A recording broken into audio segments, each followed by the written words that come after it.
السلام علیکم عزیز طالبات، اس ویڈیو میں ہم پہلے سبق اسوائے حسنہ کے اقتباس کی تشریح دیکھیں گے۔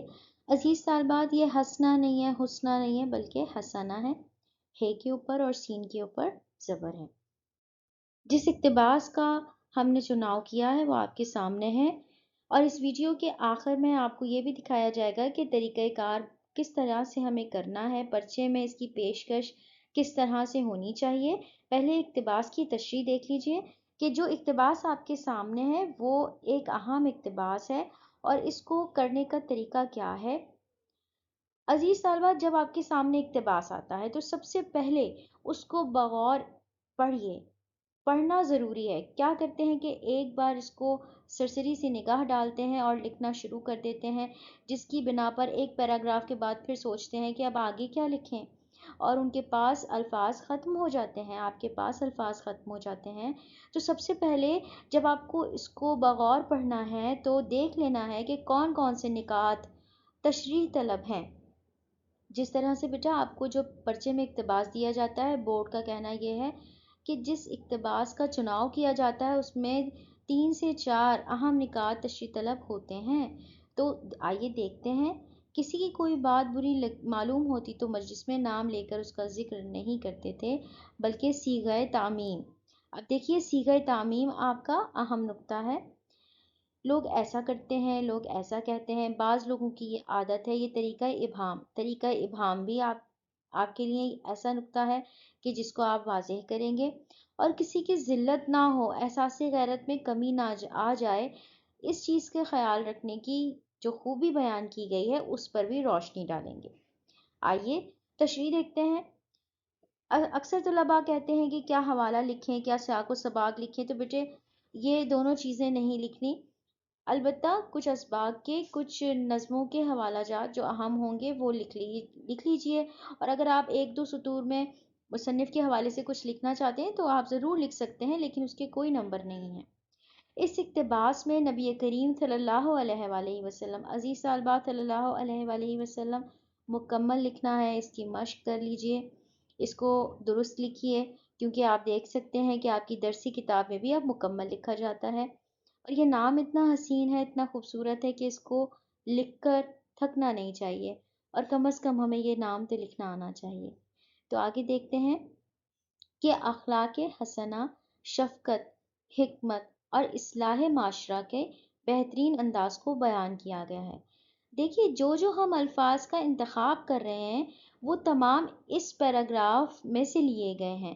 کس طرح سے کہ جو بیان ہو رہا ہے اسی کے متعلق ہم نے خصوصیات کو چنا ہے۔ یہ نہیں کہ ہم اس کے علاوہ نبی کریم کی سخاوت کا ذکر کر دیں، سخی بھی تو تھے، لیکن اس پیراگراف میں شفقت، حکمت اور اصلاح معاشرہ کا ذکر ہو رہا ہے، اس لیے ہم یہی اس میں لکھیں گے۔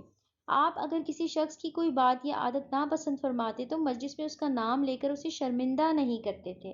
اب دیکھیں، شرمندہ کرنا یہاں پر کہ کسی کی دل آزاری نہ ہو، ذلت نہ ہو، بلکہ صیغہ تعمیم استعمال فرماتے اور ارشاد فرماتے لوگ ایسا کرتے ہیں، بعض لوگوں کی یہ عادت ہے۔ اب دیکھو بیٹے، آگے ہم صیغہ تعمیم کی وضاحت کریں گے کہ کسی مخصوص شخص کا نام لینے کے بجائے بات کو عام انداز میں بیان کیا جائے۔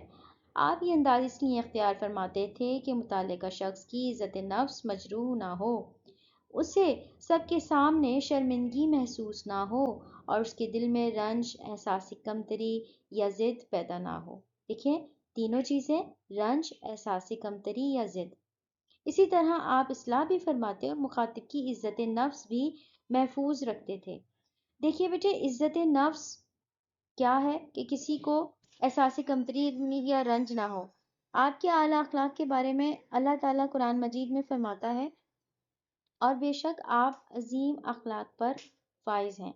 اب اگر آپ میں اتنی صلاحیت ہے کہ آپ سورت کا نام اور اس کا نمبر یاد کر سکتے ہیں تو ضرور کیجئے، اور اگر آپ سمجھتے ہیں کہ یہ آپ بھول جائیں گے تو ہرگز یاد نہ کیجئے، اس کے کوئی ایکسٹرا نمبر نہیں ہے، اس کے اضافی اپنے ذہن پر بوجھ نہ ڈالیں، البتہ اگر آپ میں یہ صلاحیت ہے تو ضرور اس کو لکھیے۔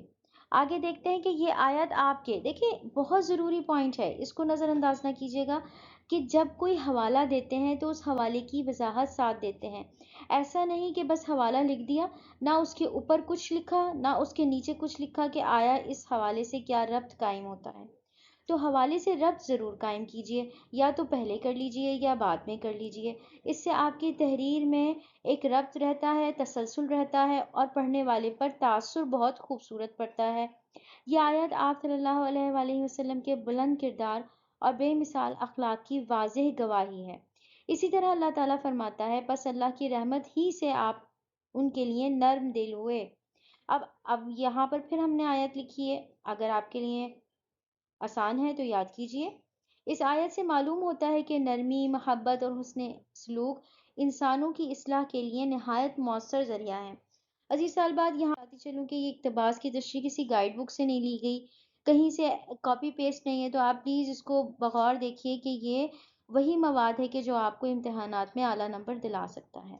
آپ صلی اللہ علیہ وآلہ وسلم کا یہ طرز عمل ہمیں یہ سبق دیتا ہے. اگر ہم اقتباس کی تشریح میں اگر پیراگراف میں یہ دیا گیا ہے تو آپ ضرور یہ لکھیں کہ سبق کیا ہے، کہ اصلاح کا مقصد کسی کو ذلیل کرنا نہیں بلکہ اس کی غلطی دور کرنا ہے. اگر کسی کی خامی سب کے سامنے بیان کی جائے تو ظاہر سی بات ہے وہ شرمندگی، غصے یا ضد کا شکار ہو سکتا ہے اور اصلاح کے بجائے دل آزاری پیدا ہو سکتی ہے. اس کے برعکس نرمی اور حکمت سے سمجھانے سے انسان اپنی غلطی کو زیادہ آسانی سے تسلیم کر لیتا ہے. دو چیزیں بیٹا غور کرتے چلیے گا کہ غلطی نہیں ہوتا، غلطی ہوتا ہے، لام کے اوپر زبر ہے. اخلاق نہیں ہے، اخلاق ہے، الف کے اوپر زبر ہے.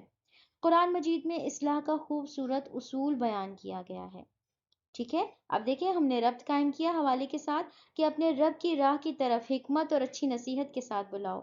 اسی لیے یہ کہا جاتا ہے کہ اسلام تلوار سے نہیں بلکہ اخلاق سے پھیلا ہے. حضور اکرم کے بلند اخلاق صبر، تحمل، عفو و درگزر کا ہی نتیجہ تھا کہ کفار بھی آپ کے اخلاق کے گرویدہ تھے. آپ کبھی کسی کو کمتر نہیں سمجھتے تھے بلکہ آپ ضرورت مندوں سے اور بھی زیادہ نرمی اور التفات سے پیش آتے تھے. قرآن پاک میں دوسروں کو تحقر کی نظر سے، حقارت کی نظر سے دیکھنے سے شدید منع فرمایا گیا ہے. اس چیز کا خیال رکھیں کہ کوئی قوم دوسری قوم کا مذاق نہ اڑائے. لہٰذا ہمیں بھی چاہیے کہ کسی کی اصلاح کرتے وقت اس کی عزت نفس، جذبات اور مقام کا خیال رکھیں. مناسب الفاظ، نرم لہجے اور حکمت کے ساتھ بات کریں تاکہ ہماری نصیحت مؤثر بھی ہو اور کسی کی دل آزاری بھی نہ. دیکھیے بیٹا، پرچے میں اس سوال کی پیشکش کا طریقہ کیا ہوگا، اور یہ فیڈرل بورڈ کا ہے، خاص خیال رکھیے گا. اگر لاہور بورڈ کے طلبہ دیکھ رہے ہیں تو وہ میری دوسری ویڈیو اپنے سبق کے لحاظ سے دیکھ سکتے ہیں. اقتباس کی تشریح سوال نمبر کے آگے لکھیں گے، جو سوال نمبر کا پیج آپ کی شیٹ پہ دیا گیا ہوگا. آپ چاہیں تو بلیک پین سے مارکر سے ہیڈنگ ڈالیں، چاہے بلو سے ڈالیے. نیچے یہ بھی مارکر کا استعمال کرتے ہوئے لکھیے، ایک سطر چھوڑ کر تشریح کی ہیڈنگ، سطر نہ بھی چھوڑیں، تشریح پر لے جائیے اور اگلی لائن سے تشریح شروع کر دیجیے. آپ کو اس کے لیے 2 صفحات دیے جائیں گے اور دونوں صفحات لازمی لکھیے. عزیز طالبہ، اگر کوئی نقطہ غیر واضح ہے تو آپ ان دی گئی جو ذرائع ہیں ان پر آپ مجھ سے رابطہ کر سکتے ہیں. آج کے لیے اتنا ہی، بہت شکریہ.